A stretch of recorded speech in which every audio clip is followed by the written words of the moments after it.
Welcome everyone to today's workbook discussion on Zoom. Welcome also to all who join us later by watching or listening to this recording. I'm Laura Fenimore, the Chief Development Officer and Volunteer Coordinator with the Foundation for Inner Peace, the Scribe Authorized Publisher of A Course in Miracles. We really appreciate your partnership with the Foundation.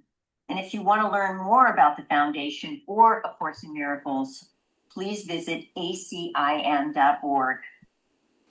If you feel inspired to make a love offering, please visit ACIM.org, and at the top of the page, you will find the word donate. All donations support the work of the Foundation. Each session will be delving into a discussion of the workbook lessons in A Course in Miracles led by a moderator team of volunteers that work with the Foundation. What does discussion mean? In our gatherings here, we welcome the Holy Spirit to join us. Through this presence, our meeting becomes a joining of equals to commune with the Holy Spirit's guidance to experience miracles together. Some of the moderators here also support our social media channels, and if you'd like a list of FIP resources, please email support@acim.org, and we'll be happy to share the resource list with you. Now let's begin our discussion.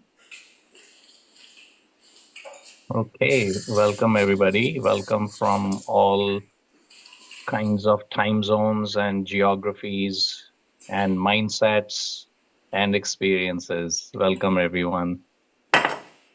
Bernie, would you please share the guidelines with us? Most of you have seen them. We are gathered here with empty hands and willing hearts. Our focus is A Course in Miracles. And as always, being true to the practice of A Course in Miracles, we will be kind and loving and humble.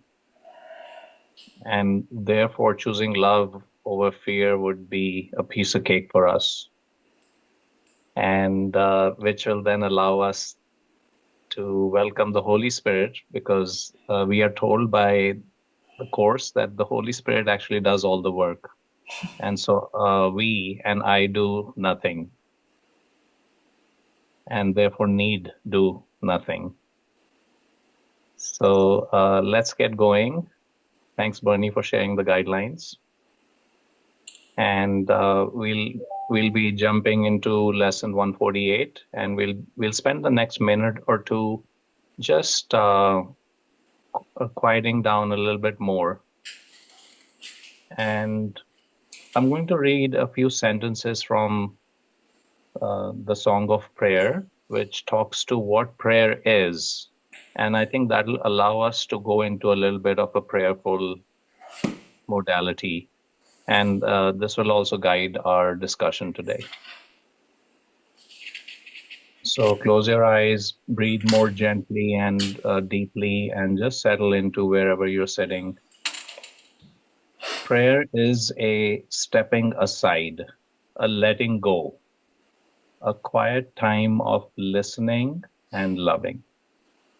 It should not be confused with supplication of any kind, because it is a way of remembering your holiness.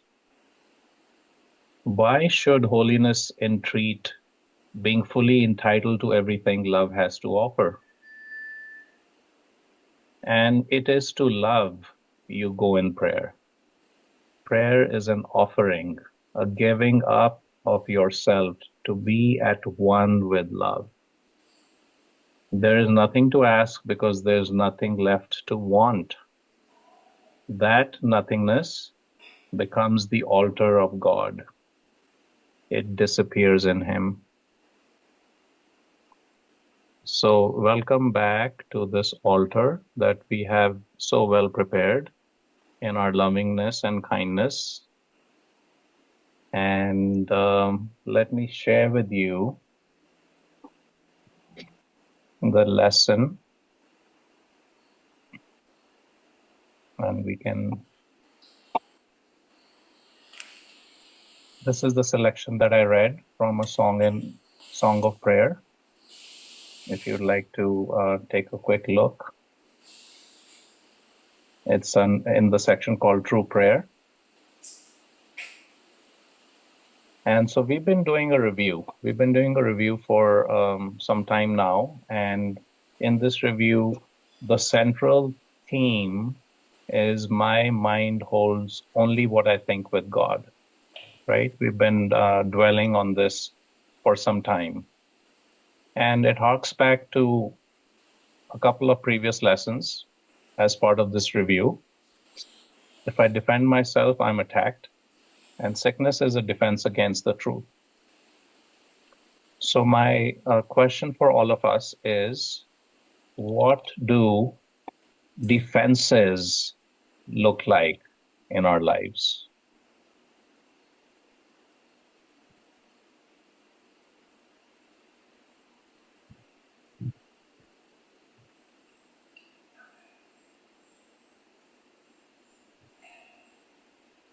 Sharon, please go ahead. Well, for me, if I get defensive, that's an automatic attack on the other person. Just in the way I'm taking it. If I feel like I'm attacked, that sets me into a position of, if I choose to react, which would be an attack. And so that's what it means to me, is to uh, just remember that I'm attacking myself.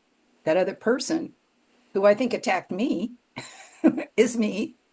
So I need to love me and the other person and know that there is no such thing as attack.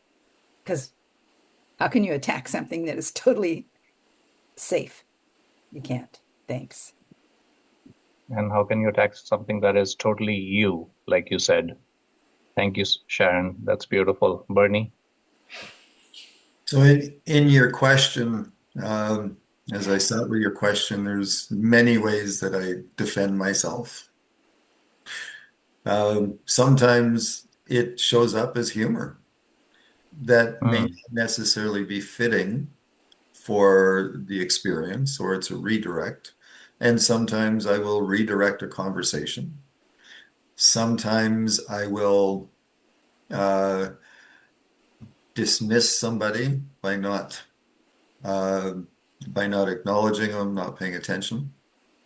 Sometimes I will defend myself by um, going into hiding, and it's in every one of those aspects. What it's doing is it's attacking. It's an indirect attack. It's more of a it would be more of a, well, I guess a misdirection or even a manipulation, so that my ego doesn't get my ego doesn't isn't going to be harmed. And so, it's the form of it's a defense to protect my ego, so that whatever's coming, it's my belief in the fear, and which is opposite to thinking with God. Mm. Bernie, thanks for surfacing the whole idea of levels and the concept where, defenses and sickness and all these different aspects that we discuss on a regular basis when it comes to a course, it can have different levels, right? And we are also told that miracles uh, fall in a similar fashion in the discussion. And so what you're illustrating is that defenses don't have to be something major, like an attack on my body by making myself really sick.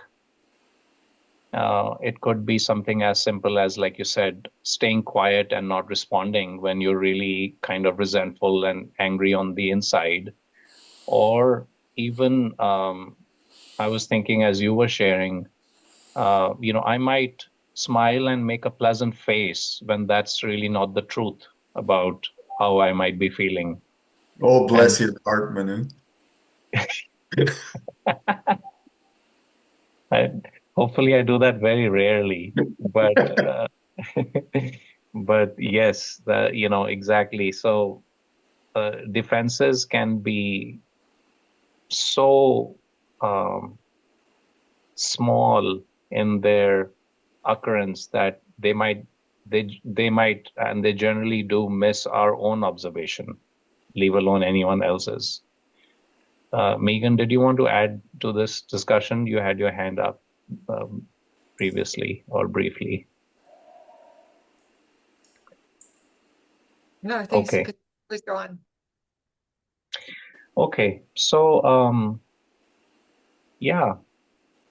So we here we are talking about defenses. We mentioned the aspect of how our defense is actually an attack on truth, an attack on who we really are.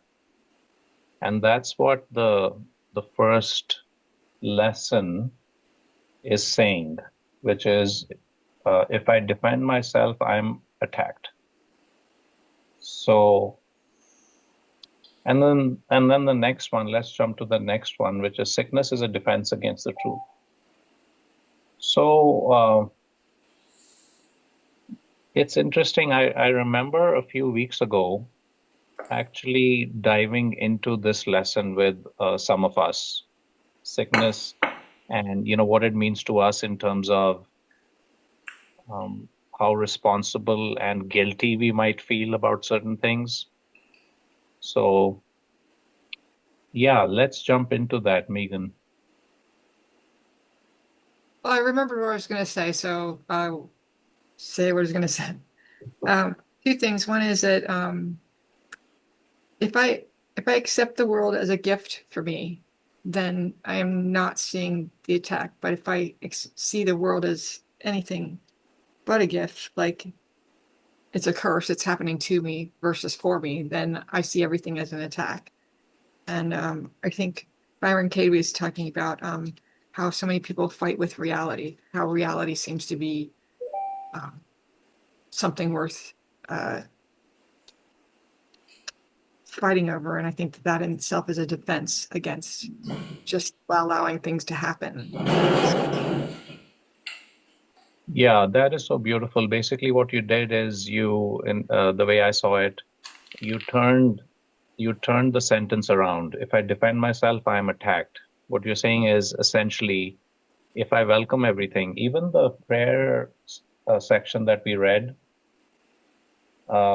it says very clearly uh, that prayer is a stepping aside, a letting go, a quiet time of listening and loving. So that's what we are invited to do. We are invited to not be defensive, instead, open up and allow. And then instead of the attack, which is what we will be enabling through our defense, just like you said, Megan, if we are loving and welcoming, that means in my allowance, I am loved, might be the opposite of the lesson that we just read. In my loving, am I accepted and forgiven? So that's basically what the course does. It comes at approximately 256 million angles uh, at us in all sorts of ways to remind us of who we are, what we might be doing to ourselves in, trying to feel small and therefore suffering. So who else would like to share some ideas or thoughts or feelings about what's coming up? Bernie. So what comes up for me, and I think the lesson on sickness was one that was bantered around for a number of weeks, actually. Um, we had a lot of deep, meaningful discussion on it of it. But really, the truth of what we are is we're created as a thought. We're created as our spirit self, as a in as the child of God. And so, whenever there's sickness, the only time sickness comes in is when we believe that we are not that child, that we're not that thought of love, which obviously thought and thinking are we think thoughts. We don't we don't believe thoughts. We kind of think them. So when we are in anything other than that, what we're actually doing is we're defending the illusion, the sickness, and that is attacking our true self, the truth of who and what we are created as. Thank you. Thank you, Bernie. We have a lot of participants coming up, so we'll go to Philip next. Maybe. I'm trying to get undone here. I got a different setup. Anyway, I think I'm good. Yeah, I'd like maybe talk a little bit about both of them. So what I find, and which I used to have all the time, is all this unhealed stuff in me, right? And if anybody would get close to it, whether it seemed like, an attack, or if they were just steering the conversation in a direction that triggered some of my unhealed stuff, I'd get real defensive. So having pretty much unhealed stuff, I was pretty defensive all the time. And the answer for me, of course, is looking at it with the Holy Spirit openly and bringing it to the light. But I hadn't done that with everything. And so occasionally it'll happen. And a couple of people I talk to on the phone regularly are real good for me because, they show me where I'm still hiding stuff when I get defensive, and they'll point it out to me. And I'm like, wow, I didn't know I was defensive. And then I look at it and it's like, oh, I've kept that from the light. And so we bring all of it to the light, just open it up. It's not a sin. There's no reason to be afraid of it. You didn't do anything wrong, just to show it to the Holy Spirit. And then and just like a special relationship, bring it to the Holy Spirit, and you're not triggered there. And bring those hidden secret sins and hidden hates to the Holy Spirit, and they're gone. And so since it's the sickness would be my ego's defense. You get to hold on to them, keep them really buried, and we'll be sick. And that's how you'll punish yourself. It's pretty tempting from the ego's thing. And so, I walked around pretty angry, in complete fear, tremendous amount of guilt, didn't know I had any of it. And I blame the world for all of it. And so, yeah, it's a process about opening up. And I do it lots of different ways. One person pointed out to me that we were talking on the phone. And actually, I was kind of ready to hang up, but they kept talking, and then they started kind of leading the conversation into the point where they wanted to hang up. Somehow, I jumped in and acted like I wanted to hang up before they wanted to hang up. Just stupid stuff like that. I just do crazy stuff sometimes, and then I look at it and I go, "No, why did I do that?" And all this stuff is going on underneath the surface, all the stuff I haven't brought to the light. Okay, thank you. Yeah, thank you. Yeah, the ego is crazy, and thanks for walking us through the cycle where the defenses then lead to sickness or whatever. Olga, you're next. Hi, everyone. So what comes up for me is building on what Bernie and Philip both said it's for me, it's thoughts that come up because of my ego is wanting to explain, to keep on explaining and re-explaining so someone understands what I'm trying to say. And the thoughts that reoccur for me are from the ego, and it becomes a belief. So I kind of thinking what Bernie was saying, but it is more like a belief that is ingrained, and I want someone else to confirm what I'm believing. And once I recognize that I'm trying to get, always explaining deeper and deeper, it's that going into that cycle. That's when I recognize that's the ego that's working within, and there is a belief that I need to address. Thank you. Thank you. Olga, what you're highlighting for me is that in a manner of speaking, the realm of thoughts is the realm of the ego. And of course, that may not be entirely correct, but generally that is correct.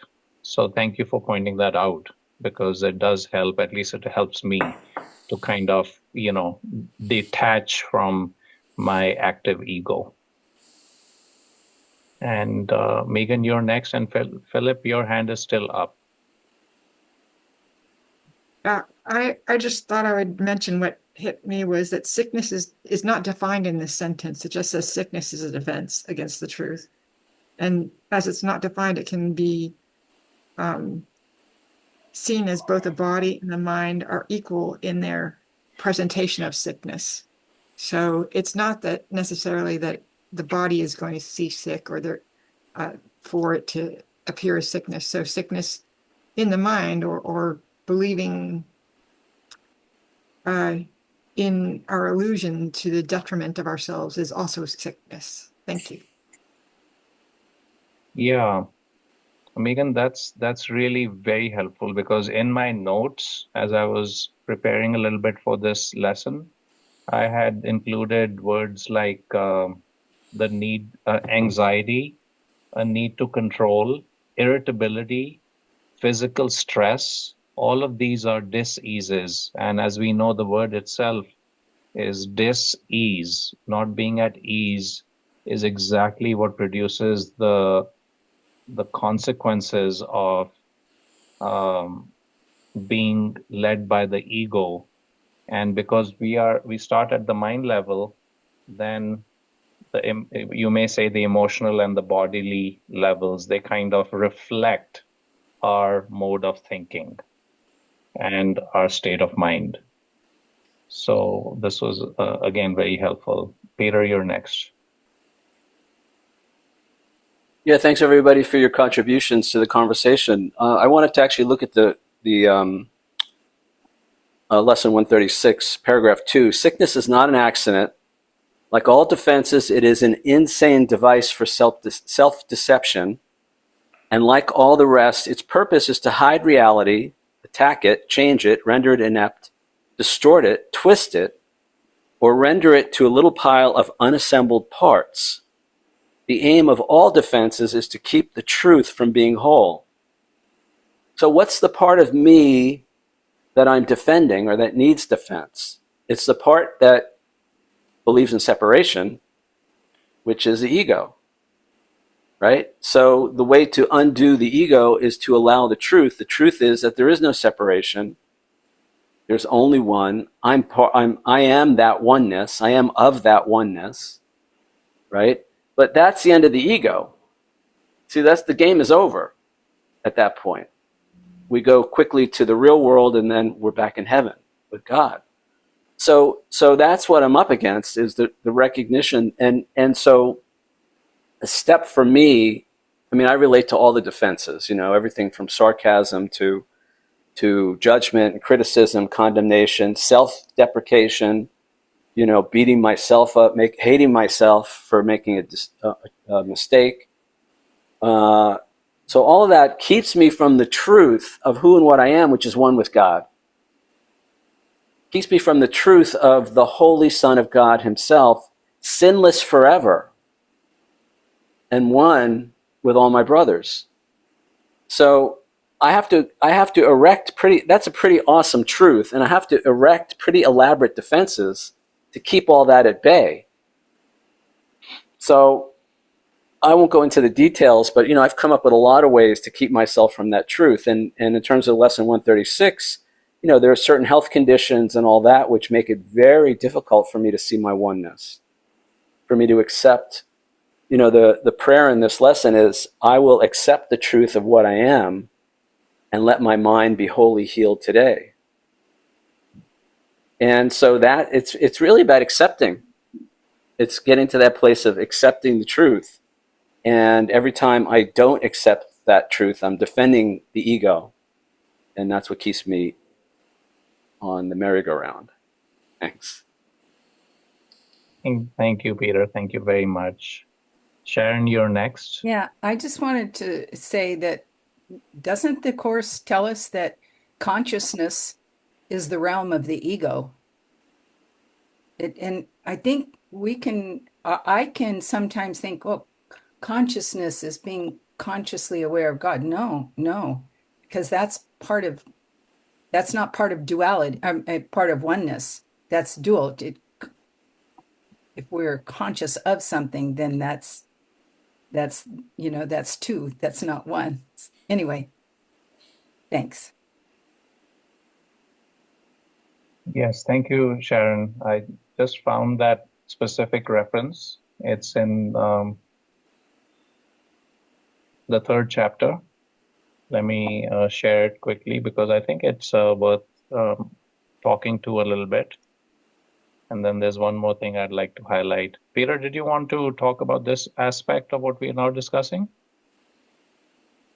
Yeah, I was going to jump in real quick, but I'm curious to see what you came up with, Manu. So I can wait, or I can speak. Yeah. Well, just I was probably the same thing you were going to reference, and if it is, go ahead. I was just gonna. It's this section. I'll let you all read it, and actually, let me read it. There's some people who may not be actively reading. Consciousness, the level of perception so that's really important. The level at which we perceive was the first split introduced into the mind after the separation. So one fine day, we decided we remembered not to laugh. Okay, we didn't forget. We remembered not to laugh. And that's when the separation occurred. Consciousness came into the picture to allow us to perceive, making the mind a perceiver rather than a creator. Consciousness is correctly identified as the domain of the ego. The ego is a wrong-minded attempt to perceive yourself as you wish to be rather than as you are. Yet you can know yourself only as you are because that is all you can be sure of. Everything else is open to question. Now, this is a really important aspect of how to kind of release ourselves. We may come back here, but back to you, Peter. Yeah, so I was going to jump to that. That's consciousness is the domain of the ego. So basically, and Sharon, I'm not exactly sure what the context was that you were saying, but I agree with everything that you were saying in the sense that there is nothing to be conscious of in oneness. There's only oneness, right? Consciousness is about duality, about a subject and an object, right? So, and there's really no perception. There's only knowledge in heaven. And that's what this section is talking about. It's the knowledge, the knowing that we are one and that there is only one. It's more, it's very difficult to wrap our human egoic mind around this concept, but what there is beingness. It's pure beingness, pure presence.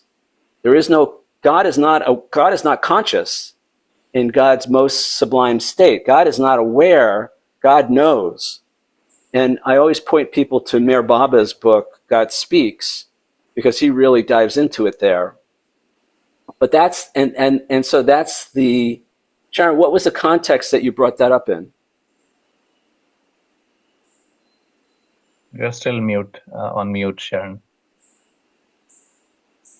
Yeah, someone spoke. I don't know if it was Olga, but someone that spoke before I was speaking, then before someone else was speaking too, and said something about the mind and consciousness. And anyway, it brought that up for me that consciousness is the realm of the ego, which was kind of a shock to me when I first heard it in the course, but then it made sense. So. I think it's an amazing segue. Peter, go ahead, then I'll go back. Well, no, I was just gonna say real quick, it's very difficult for us to wrap our human mind around the concept that there is only oneness. Yeah. Right. And that oneness is pure beingness. Mm-hmm. Now, God, so I mean, the Course does talk about the mind, capital M mind, and says mind is the activating agent of spirit. We are spirit. Spirit is presence. Spirit is beingness with all knowledge. And in terms of activating, being the activating agent of spirit, I'm honestly, I'm not sure exactly how that would work. So I won't even speculate on that. But that's what I have on consciousness being the domain of the ego. Sharon, thank you for that. Thanks. Yeah, someone before that used the word consciousness, and it's interesting that Sharon went in that direction because it was almost at the same time, I think, that I was also starting to have that idea come to me, Sharon. And previously, when I spoke to thoughts being the realm of the ego, Olga, when you and I were having a brief exchange, so to speak, um, that's what I was thinking. And then Peter brought it all together really well in terms of introducing the concept of beingness, which is an actual experience of that oneness. So before we go anywhere else, let's just read this sentence again, and then I want to do a 10, 15-second practice with all of us. It says, yet you can know yourself only as you are, because that is all you can be sure of. Everything else is open to question. Now, what does this mean in a practical way?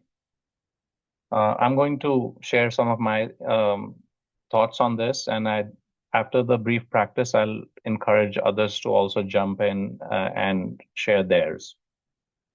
So, what is the only thing that we can ever be sure of, even in our human experience? And the answer is, I'm not going to leave you hanging because we all know the answer. The only thing we can ever be completely sure of is that I am, that your existence is the only proof of anything that ever existed, as in, so everything else is open to question, meaning that after we experience that beingness, thoughts start to come up, and that's the inception of the ego. So the 10-second practice goes like this. Just focus on your breath a little bit and your body. And just be aware of my voice talking and the body being present. This experience is that beingness. This experience is all that we can ever be sure of. That's it. It's very simple, actually. And what makes it complex is our ego, our thoughts. So, yeah. And it brings us to the point where, we say, as the Course reminds us, we just say God is, and then there's nothing more to say after that. So that's kind of what Peter was pointing us to. And there are great masters who've written similar things like Meher Baba. The Course obviously is a teaching of non-duality, of helping us find our oneness.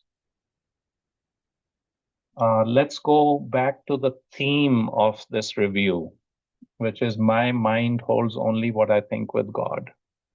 Now, let's not get confused. When it says only what I think with God can have a few different meanings. But in my interpretation, it's not saying that we should necessarily be thinking active thoughts. Okay, I'm going to get up, I'm going to go get a glass of water, and then I'm going to call that person and say this to them. That's not what God is necessarily thinking, right? It's really that same beingness, that same experience of the I am. So my question for you, what is God thinking?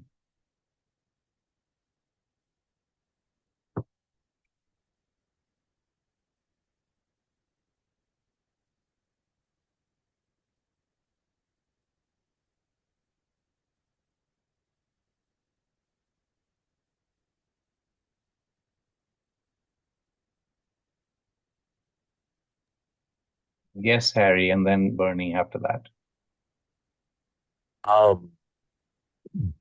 God wouldn't be thinking.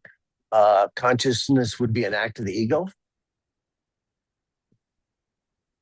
Yeah, that's beautiful. In fact, even our silence was a great response to my question. That's beautiful. Thanks, Harry.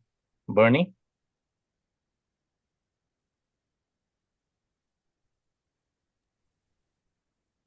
So, in some place in the Course, it says, God created us like himself or like itself as a thought of love.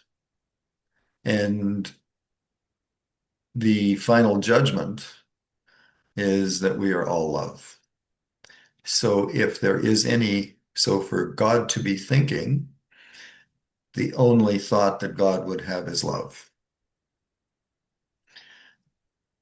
Thus, when we are thinking, all there is love. And what comes up for me, and I was sitting with this from some of the reading I did today. This is from chapter 18, section 1, the substitute reality.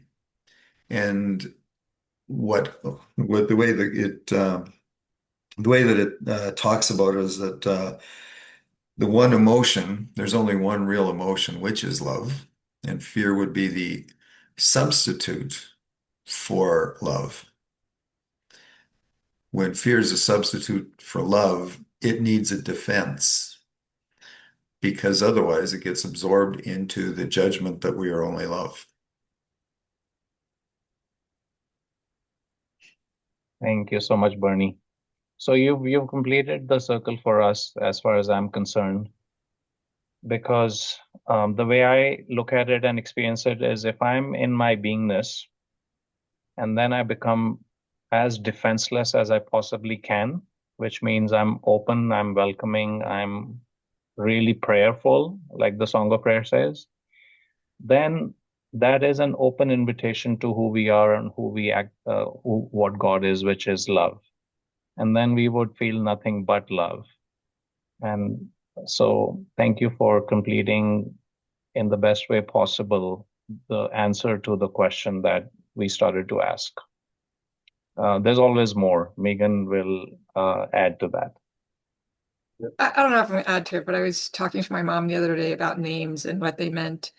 And she was surprised at last names being like Cook means you probably were a cook, and Smith probably you were some sort of Smith or your family. But I said even first names like William is Will, I am.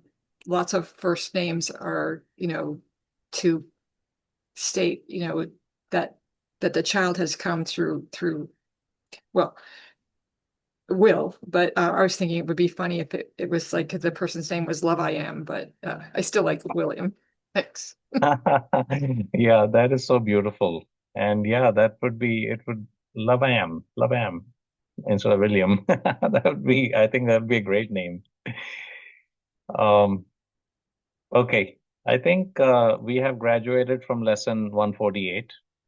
That's my assessment as the moderator. So let's move to the next lesson. And again, it goes back to that central essence that we've been discussing and experiencing. And so once we land in that place of love, that place of pure I amness, um, it may lead to these next lesson reviews, which first one being when I am healed, I'm not healed alone. Why is that?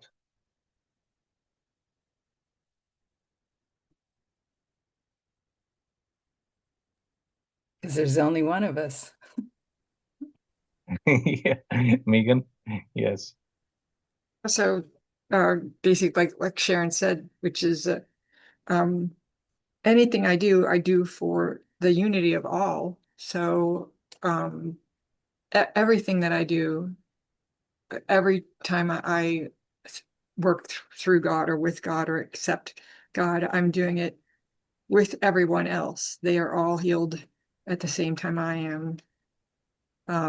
I like that heaven is a decision I must make because it sort of supports that when I'm healed, I'm not healed alone because I'm deciding for the healing versus anything but healing. Thanks. Yes, you're deciding for the sonship or the daughtership. It's a decision you make for all of us. So thank you for making that decision. Bernie? Thanks, Manu. I think I'm going to tie this back to the previous lesson 148 and lesson one. The title of 136 is Sickness is a Defense Against the Truth.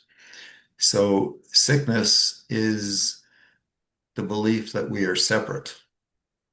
And if we're separate, we're going to be in chaos and we're going to be anxious and we're going to be defensive and we're going to be trying to protect the illusion of our separateness. And the correction to the sickness is to be healed.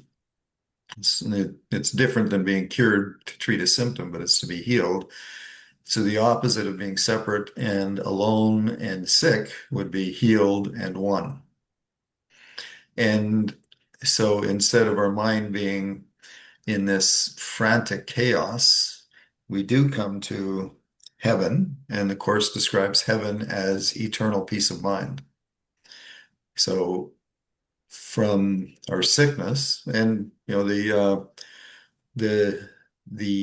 transition is self-forgiveness for being attached to the ego and the separation.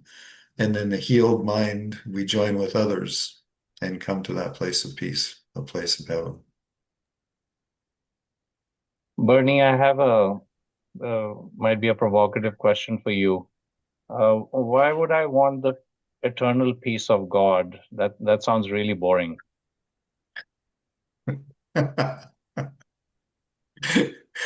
Manu, maybe it is for you. Yeah, my mind. However, the purpose of the course, the introduction to the text comes to that place of herein lies the peace of God.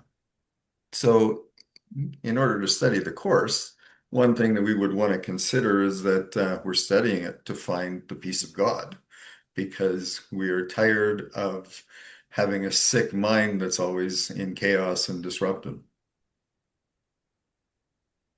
Thank you. And the way I would, in addition, answer my own question is, while we are in our egoic mind, we wouldn't know the difference. And, from our perspective, it could sound boring to be in the eternal peace of God, because we are still in that frame of mind. Well, we can take on what we might perceive as dangerous and not have to be concerned, because we've come to the realization that we are life, we are light, we're never going to be harmed. So we can be at peace with whatever experiences we have. Yes. So true. And this also should be soothing to people who suffer daily with physical illness, that as real as it might be, and of course it's very real in our experience, we can still step back and know that this is a temporary passing of something that's not real. Peter? I think Megan was next, no?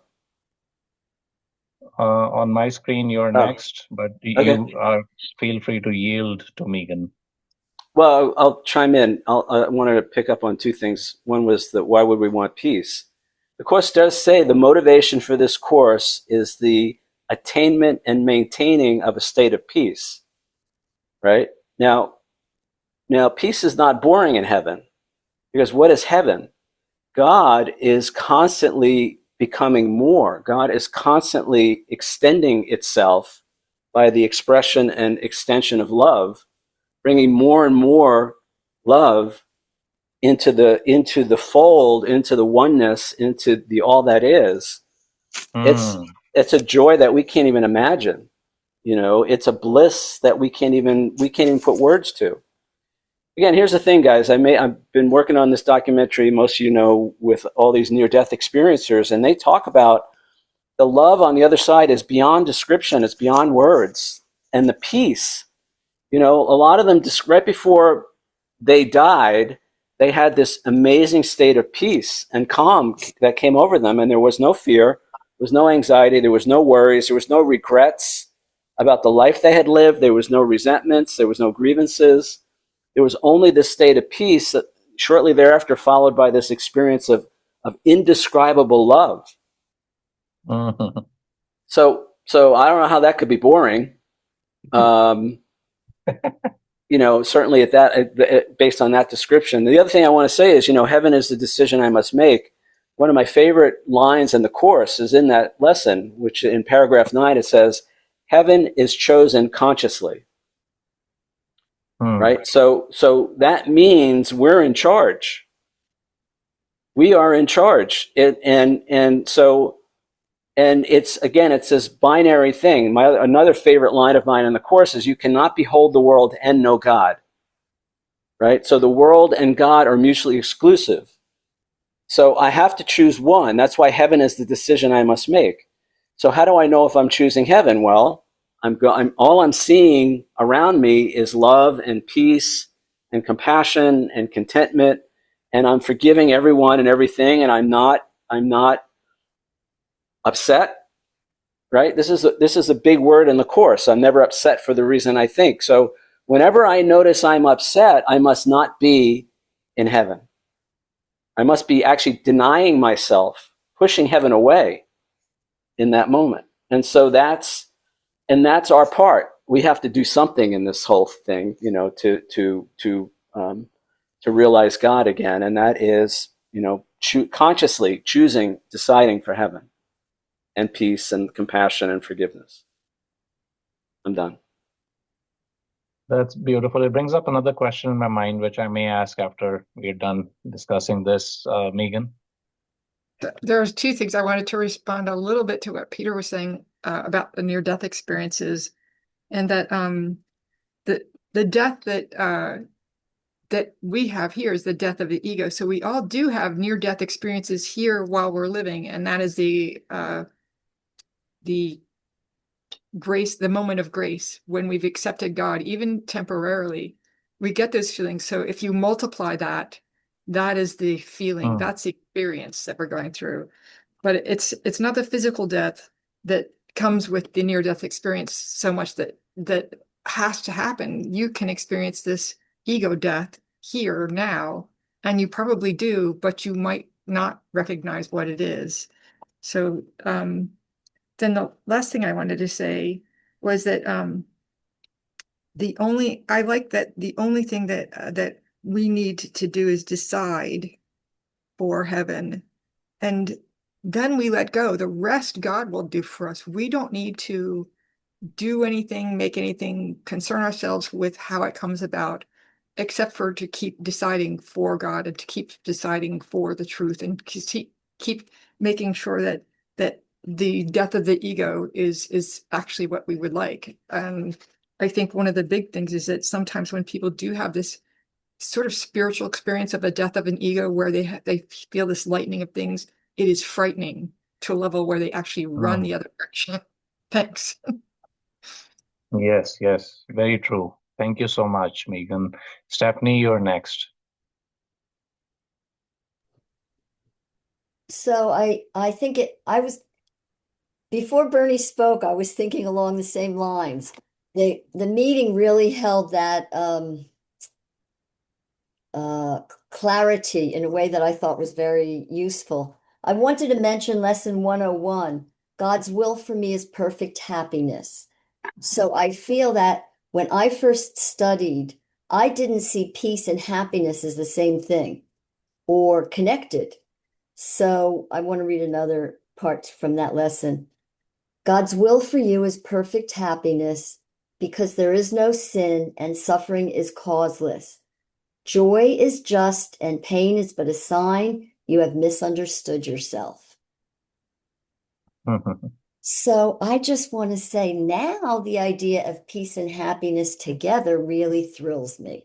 And letting go of fear and judgment and all that. I love that. Thank you. Beautiful, beautiful. It's like, how the Course talks about the light, God, God's name, all these words are synonymous. So similarly, peace and joy and happiness are really describing heaven, or the experience of heaven in similar ways. So bringing them all together totally makes sense. Okay, Shaha, you're next. Shaya. Are you Shaya? Thank you for correcting me. I'm wondering if Shaya is available, or because her screen is frozen. Let's go to Marsha for now. Hello, my first time Hi. with you. I hope I'm not. I hope I'm in the right place, and I'm not coming in as not invited. Actually, I was invited by Dr. Sora, who's a dear old friend of mine. I presume you know who that is, right? She's not obviously here with us today, but something inspired me and said, "Oh, I have the link, so let me come in and say hello." So here I am. And I love this conversation because I'm dealing with back problems, and I always like to use the course in a very practical way. I remember my teacher Ken many years ago used to talk to us about the practicality of the course, because we can get into all the high-flying, falutin, ideas and leave behind the actual experiences that we're having, and how we deal with them. So there's a lesson I love, which is I want the peace of God. This is, I want the peace of God. To say these words is nothing. To mean them is everything. So, so it's reflecting back what you were saying about it being boring, right? So it's boring to the ego because we really don't want it. The ego does not want peace. And so we are always in this constant struggle, it would appear to be, between saying I want the peace, but then fighting against it. So how do we do that? We do everything we were talking about earlier about putting up defenses and being sick and having fights and being disturbed by things and all those things. So so that's, I just wanted to kind of talk, put out the question to all of you of how you deal on a very practical level with a body pain. To say, for me, what I've done, because I've had plenty of body pains recently, and that is, of course, the number one tool that the Course gives us, which is forgiveness. I have to forgive myself for wanting to be in pain. It's that simple. So, and why I want to be in pain seems stupid. It seems ridiculous. And yet here it is. This is my experience. So I have to honor my experience, even though I think it's stupid. And what happens is that the miracle occurs. Okay, so we get the miracle, and the miracle says, "You're right. It's stupid, and you don't want it, and now you can be at peace." So that's the progression that happens for me over and over and over again. It comes, it happens, and then I'm back at square one again. But a little bit better. Quicker each time. But I say the time collapse, right? The difference, the time between when you ask for the peace and when you actually allow yourself to experience it becomes shorter. So, so that's my question to, if anyone chooses to address that. How do you deal, with pain, bodily, emotional pain, bodily pain, whatever, and how does that work for you? Thank you so much, Marsha, for first of all for being present and participating and asking that question. Of course, you provided your own answer, which I think is totally sound and makes sense and so practical.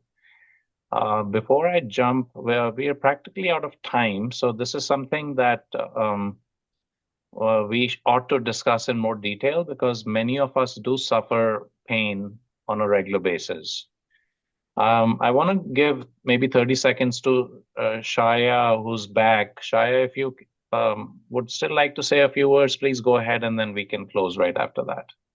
Okay, so I will be very quick. I just wanted to reflect on, as I am healed, I'm not healed alone. Mm, my understanding of this is that mind is not split. So if all minds are connected, then the clarifying our mind is the biggest gift to everyone and ourselves. And I really notice it when you speak to somebody and you are about to say something, and the other person, especially if the person is close to you, they know what you're about to say. And you Hmm. really notice that how minds are connected, actually. Or even if somebody is on the other side of the planet, if you are in trouble or anything, whatever is happening, they know. They know.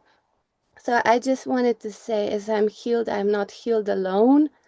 That mind is not split, and it's really the biggest gift to give to anybody to clarify our minds. Yeah, Thank that's you. why. Thank you, Shaya. Yeah. Yeah, that's a great example of how our mind is one and is connected. So a note for next time, let's please bring back up Marsha's question and maybe move to lesson 150, where in a sense we've been provided a cure. So maybe that's the answer, which is what Marsha also suggested. But the practical application still remains very important. So let's go back to that next time. Thanks for a great discussion and lots of love. I think it was a great meeting.